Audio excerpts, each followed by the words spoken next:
In this video, we're going to be introduced to the nuclear magnetic resonance spectra of alkanes.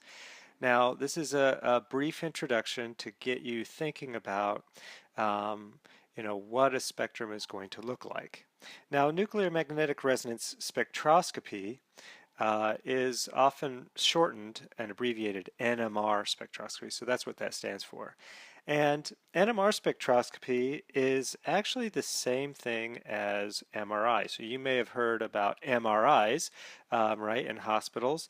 MRI simply stands for magnetic resonance imaging. And the reason why essentially we use a different name is because the general public doesn't like the term nuclear. So people change the name to MRI. Now, what NMR spectroscopy does is it examines the spin of a nucleus. So we learn in general chemistry that electrons have spin to them, a spin of plus or minus 1/2. Well, nuclei also have a spin associated with them, and some nuclei have different types of spin. So some have a spin of 1/2, some have a spin of 1, some have a spin of 7/2, and it varies from nucleus to nucleus. But when you have nuclei that have what we call simple spins, spin of 1/2, where you only have two possible states, plus 1/2 and minus 1/2, then we can examine a spectrum of those nuclei fairly easily. Now it happens that that two nuclei we would be interested in are carbon-13 and proton. So carbon-13, obviously it's not the most abundant isotope. Carbon-12 is the most abundant isotope, but carbon-12 doesn't have a nuclear spin to it. Carbon-13 does, however, and even though it's in smaller quantities, we can still study these nuclei. Now, proton, obviously, hydrogen with no neutrons is the most abundant element, so these are very easily studied. And the take home that you need to understand is that every carbon or hydrogen that is in a unique electronic environment will give a different signal in our spectrum. And we'll talk about later on what that spectrum looks like. But for now, all you need to know is that for every unique carbon or hydrogen in its own environment, it gives off a signal.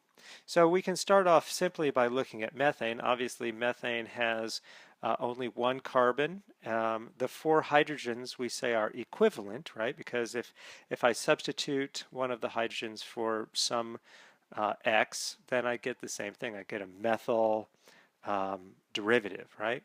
And therefore, for both carbon and hydrogen, we would expect only one signal.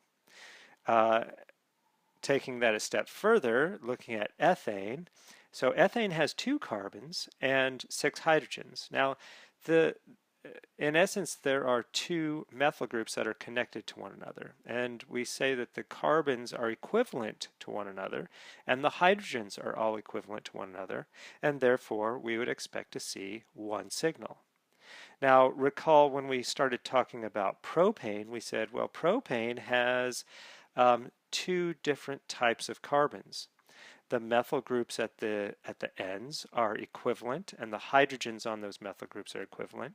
And then we have that methylene group, the CH2, in the middle. And that is in its own unique electronic environment. And therefore, in terms of a spectrum, we would expect to see two signals for carbon, and also two different signals for the hydrogens. Right? So that's basically, kind of a simplified version of NMR spectroscopy. And the key is simply to be able to recognize the difference between the electronic environments, be they, looking at carbon or looking at hydrogen. So let's look at a few examples here, and we can determine how many C13, so now we're just focusing on carbon, how many carbon signals would we expect to see?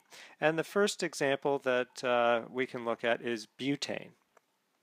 So, again, we have to think about the unique carbon signals.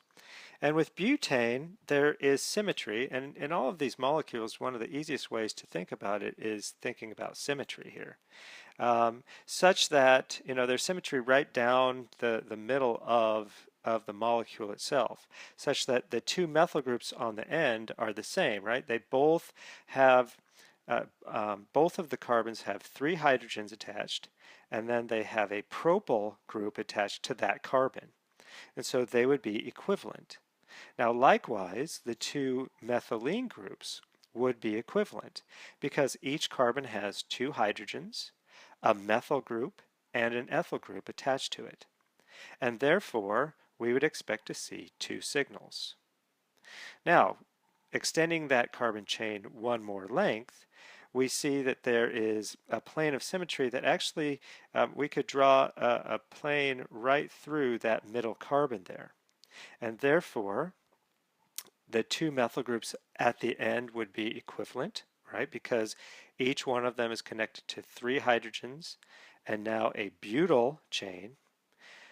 Likewise, the 2 methylene groups connected to the methyl groups are equivalent because they have 2 hydrogens, a methyl group, and a propyl group, each one of them.